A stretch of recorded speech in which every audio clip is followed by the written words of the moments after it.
اللہ رب العزت نے قرآن مجید کی سورہ لقمان کی آیت نمبر 33 میں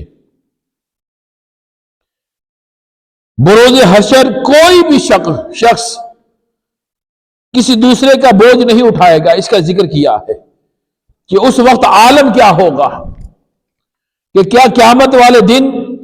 جو ایک دوسرے کے عزیز و اقارب ہیں، ایک دوسرے سے محبت کا دعویٰ کرنے والے ہیں، ایک دوسرے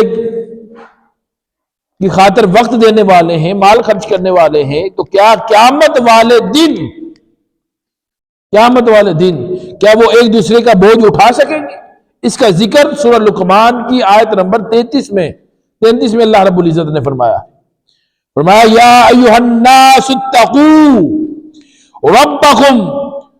واخشوا یوما لا یجزی والد عن والدہ ولا مولود هو جاز عن والده شيئا ان وعد الله حق فلا تغرنكم الحياة الدنيا ولا يغرنكم بالله الغرور۔ اب اس آیت کریمہ میں اللہ رب العزت نے فرمایا کہ اے لوگو اپنے رب سے ڈرو اور اس دن سے ڈرو جس دن کوئی باپ اپنے بیٹے کی طرف سے بدلہ نہیں دے سکے گا، اور نہ کوئی ایسا فرزند ہوگا، نہ کوئی ایسا بیٹا ہوگا جو اپنے والد کی طرف سے کوئی بھی بدلہ دینے والا ہو۔ بے شک اللہ کا وعدہ سچا ہے، سو دنیا کی زندگی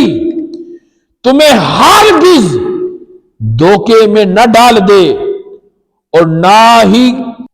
اور فریب دینے والا شیطان تمہیں اللہ کے بارے میں دھوکے میں ڈال دے۔ اب اس آیت کریمہ میں اللہ رب العزت نے یوم حشر کہ ان لمحات کا ذکر کیا ہے کہ جو والدین اپنی اولادوں کے لیے، بیٹوں کے لیے تن من دن دنیا میں قربان کر رہے ہیں اور ان کی دینی تربیت نہیں کر رہے، دنیا پر توجہ دے رہے ہیں، تو قیامت والے دن وہ بیٹا پھر اس باپ کا کوئی بدلہ نہیں دے سکے گا، اس کے گناہوں کا بوجھ نہیں اٹھا سکے گا، پہچانے گا نہیں۔ اور اسی ضمن میں جو حدیث پاک آئی ہے کہ اللہ رب العزت نے اپنے جتنے پیغمبر بھیجے، پیغمبرانہ انداز اصلاح کا نمونہ اس حدیث پاک میں ہمیں سکھایا گیا ہے کہ انبیاء علیہ السلام اپنے ماتحت، اپنے ماننے والے، اپنے چاہنے والے، اپنے امتیوں کو اور لوگوں کی رہنمائی اور اصلاح کیسے فرمایا کرتے تھے، اور آج ہم کیسے فرماتے ہیں۔ ابھی داؤد السنن میں حدیث پاک آئی ہے جو 4799 نمبر حدیث پاک ہے، جس کو سیدنا انس بن مالک رضی اللہ تعالیٰ عنہ بیان کرتے ہیں۔ وہ بیان کرتے ہیں کہ ایک شخص آقا علیہ السلام کے پاس آیا جبکہ اس پر زرد رنگ کا نشان لگا ہوا تھا، تو آقا علیہ السلام نے آقا علیہ السلام کا مزاج مبارک یہ تھا، یہ صحابہ بیان کرتے ہیں کہ حضور کا انداز اور مزاج یہ تھا کہ آپ کسی کو اس کے منہ پر ناگوار بات نہیں کہتے تھے، ناگوار بات نہیں کہتے تھے، اور آپ کسی کو اس کے منہ پر ناگوار نہ بات کہتے تھے، چھوٹی چھوٹی غلطیوں پر ٹوکتے بھی نہیں تھے، اور جب وہ شخص چلا جاتا یا چلا گیا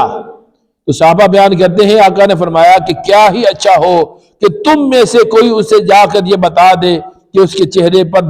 رنگ لگا ہے، اس کو دھو لے تو اس کے لیے بہتر ہے۔ اب آقا علیہ السلام کہ اصلاح کرنے کا انداز اور طریقہ دیکھے، اور آج کے اس پرفتن دور میں ہم اپنے رویوں کو، کردار اور اخلاق کو دیکھیں۔ ہم جس سطح پہ بھی بیٹھے ہیں، چاہے وہ عالم دین ہے، استاد ہے، چاہے وہ پیر و مرشد ہے، یہ سب کے لیے پیغام یکساں پیغام ہے، چاہے وہ والدین ہے، چاہے وہ بڑا بھائی ہے، چاہے وہ دکاندار ہے، اپنے ملازم سے گفتگو کر رہا ہے، اس کی اصلاح کر رہا ہے۔ ہر سطح، سوسائٹی کے، معاشرے کے ہر سطح کے طبقات سے تعلق رکھنے والے لوگوں کے لیے اس حدیث پاک میں رہنمائی فرمائی گئی ہے کہ کس طرح لوگوں کی اصلاح کرنی چاہیے، کسی کا دل نہ توڑا جائے، کسی سے ناگوار بات نہ کی جائے، اور اس انداز میں اس کی اصلاح کی جائے کہ تاکہ اس کو اپنی بے عزتی محسوس نہ ہو، اپنے آپ کو وہ حقیر نہ سمجھے۔ آقا علیہ الصلوۃ والسلام لوگوں کے احساسات کا خیال رکھتے تھے، مگر آج ہم ہیں کہ حضور کے سامنے وہ آیا، اس کے چہرے پر زرد رنگ لگا ہوا تھا، حضور فرما دیتے تو کوئی حرج نہ تھا کہ تمہارے چہرے پر زرد رنگ لگا ہے، مگر حضور اتنا اس کے احساسیت کا بھی احساس کرتے ہیں کہ کہیں اس کو برا محسوس نہ ہو۔ حضور نے یوں محسوس کروایا کہ جیسے اس کے چہرے پر زرد رنگ لگا ہی نہیں۔ اس کی گفتگو سنی، معاملات ہوئے، وہ واپس چلا گیا، تو پھر کسی صحابہ سے کہا کہ کیا ہی بہتر ہوتا کہ آپ میں سے کوئی چلا جائے، اس کو جا کے بتا دے کہ زرد رنگ لگا ہے، اتار لے، یہ اس کے لیے بہتر ہو جائے۔ آقا علیہ الصلوۃ والسلام اللہ کی مخلوق کے احساسات کا اتنا حیا کرتے تھے، اتنا احساس رکھتے تھے کہ کسی کا دل پر یہ کوئی بات ناگوار نہ گزرے۔ لہذا اس لیے تو اللہ رب العزت نے آقا علیہ الصلوۃ والسلام کی حیات مبارکہ کو، حضور کے اسوہ کو، حضور کے اخلاق کو، حضور کے کردار کو ہمارے لیے اصلاح کا نمونہ بنایا ہے، زندگی گزارنے کا بہترین نمونہ ڈکلیئر کیا ہے۔ لَقَدْ كَانَ لَكُمْ فِي رَسُولِ اللَّهِ أُسْوَةٌ حَسَنَةٌ۔ اللہ رب العزت کی بارگاہ میں دعا ہے کہ اللہ تعالی ہم سب کو اپنے اخلاق، کردار اور اسوہ کو حضور کے اخلاق اور کردار اور اسوہ کے تابعداری میں ڈالنے کی توفیق عطا فرمائے۔